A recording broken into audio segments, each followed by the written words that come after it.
ఆలూతో చాలా వెరైటీస్ చేస్తాం కదా. ఈరోజు దమ్మాలు ఎలా చేయాలో చూద్దాము.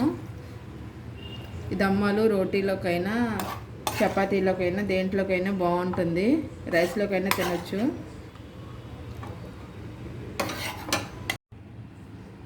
దమ్మాలు కోసం ఇక్కడ చిన్న చిన్న ఆలూలు తీసుకున్నాను, ఒక అర కేజీ దాకా. వీటిని శుభ్రంగా కడిగేసుకొని కుక్కర్లో పెట్టుకొని ఒక 4 విజిల్స్ రానివ్వాలి.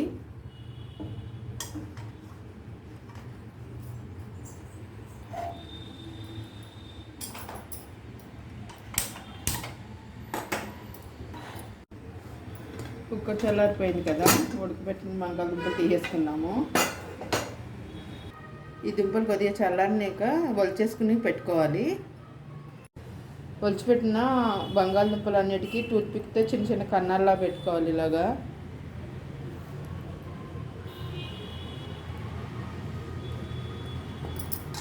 అన్నిటికీ ఇలా పెట్టుకోవాలి.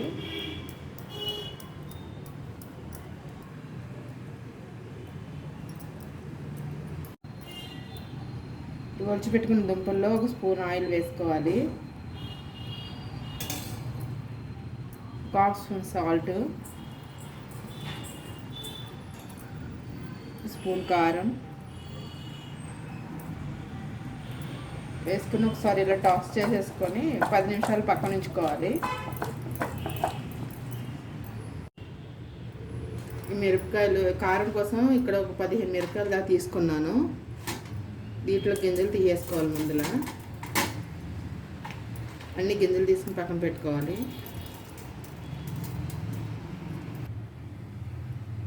ఈ మిరపకాయని కొంచెం స్టవ్ మీద నీళ్ళు పెట్టేసుకుని మరగనిచ్చి ఆ నీళ్ళల్లో వేసుకోవాలి. 2-3 నిమిషాలు ఉడకనివ్వాలి.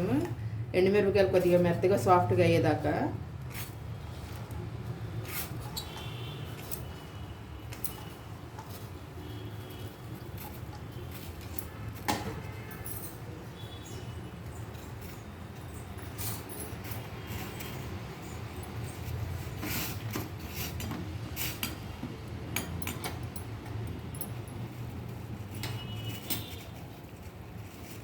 మిరపకాయలు కొద్దిగా సాఫ్ట్గా మెత్తగా అయ్యాయి కదా, ఇక స్టవ్ ఆఫ్ చేసేసుకుందాం.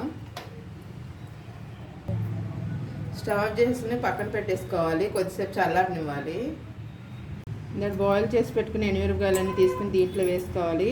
ఈ వాటర్ కొద్దిగా దీంట్లో వేసుకుని మెత్తగా పేస్ట్లా చేసుకోవాలి. దీనిలోకి మసాలా ప్రిపేర్ చేసుకోవాలి. మసాలా కోసం ఇక్కడ స్పూన్నర ధనియాలు, ఒక స్పూన్ జీలకర్ర, చిన్న జాపత్రి, కొద్దిగా మిరియాల పౌడరు. నా దగ్గర మిరియాలు లేవు, అందుకే మిరియాల పౌడర్ తీసుకున్నాను. మీ దగ్గర మిరియాలు ఉంటే కనుక ఒక 5-6 తీసుకోండి.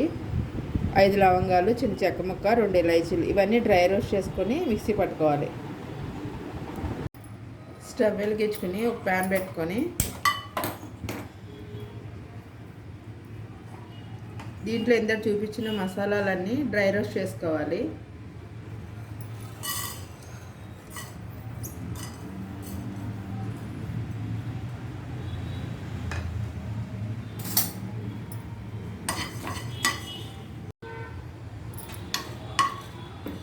ఈ మసాలా వేగిపోయింది కదా, స్టవ్ ఆఫ్ చేసుకుని చల్లారనిచ్చి మెత్తగా పౌడర్లాగా ఆడుకోవాలి.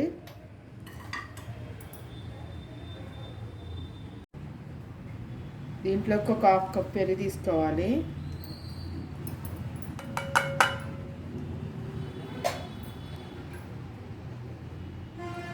దీంట్లో ఇంత మనం మిక్సీ చేసి పెట్టుకున్నాం కదా, ఇది కారం ఇది వేసుకోవాలి. అలాగే మసాలా పొడి చేసుకున్నాం కదా, దీంట్లో ఒక సగం వేసేసుకొని సగం పక్కన పెట్టుకోవాలి.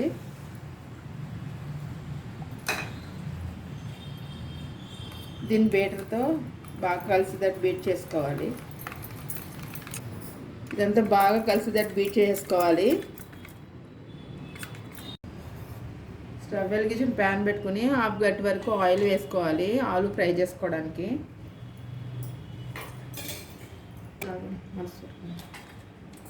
కొద్దిగా ఆయిల్ కాగినాక ఈ దుంపలు వేసుకుని వేపుకోవాలి. గోల్డెన్ కలర్ వచ్చే వరకు ఫ్రై చేసుకోవాలి.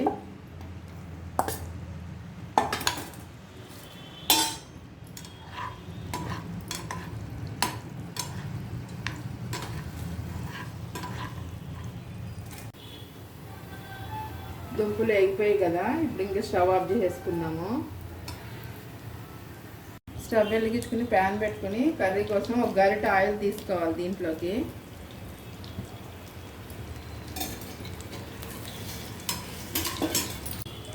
నూనె కాగిపోయింది కదా, కొద్దిగా జీలకర్ర వేస్తున్నాను. దీంట్లో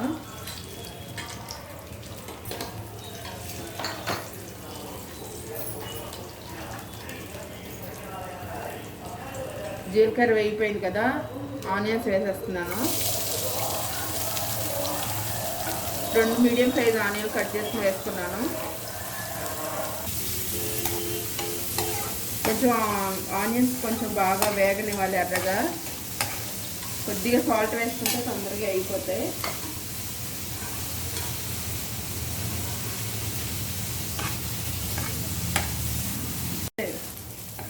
ఉల్లిపాయలు కొద్దిగా వేగిపోయాయి కదా, దీంట్లో అల్లం వెల్లిపాయ వేసేసుకున్నాం.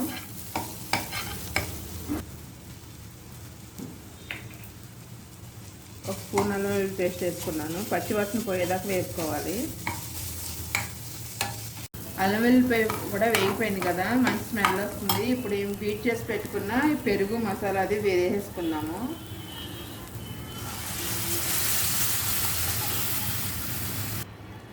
ఈ గిన్నెలో కొద్దిగా వాటర్ వేసి కలిపేసి పోసేసుకోవాలి. దీంట్లో కొద్దిగా సాల్ట్ వేసి ఉడకనివ్వాలి. ఇందాక ఉల్లిపాయలు కొద్దిగా వేసాం కదా, ఇప్పుడు కొద్దిగా వేస్తున్నాను.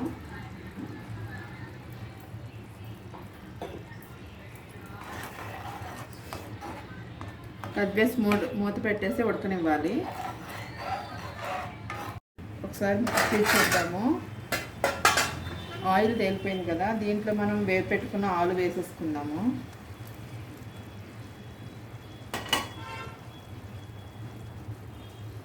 కొద్దిగా మసాలా పౌడర్ కూడా పైన చల్లేసుకున్నాము. వేసి ఒకసారి కదిపేసుకోవాలి.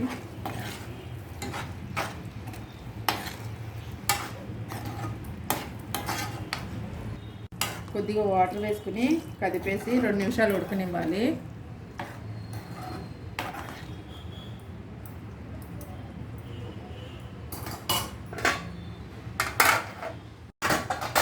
కొద్దిగా కసూరి మెంతి వేస్తున్నాను.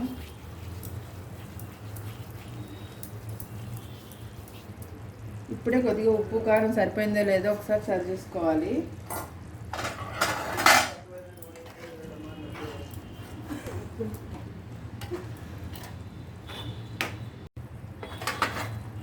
చూద్దాము, కూర అయిపోయిందేమో. ఆయిల్ తేలిపోయింది కదా బాగా, ఇంకా రెడీ అయిపోయింది కర్రీ. స్టవ్ ఆఫ్ చేసేస్తున్నాను. దమ్మాలలోకి చపాతీ చాలా బాగుంటుంది. నేను ఇవాళ చపాతీలో చేసుకున్నాను. మీరు కూడా ఒకసారి ట్రై చేసి ఎలా వచ్చింది చెప్పండి. Please like, share and subscribe.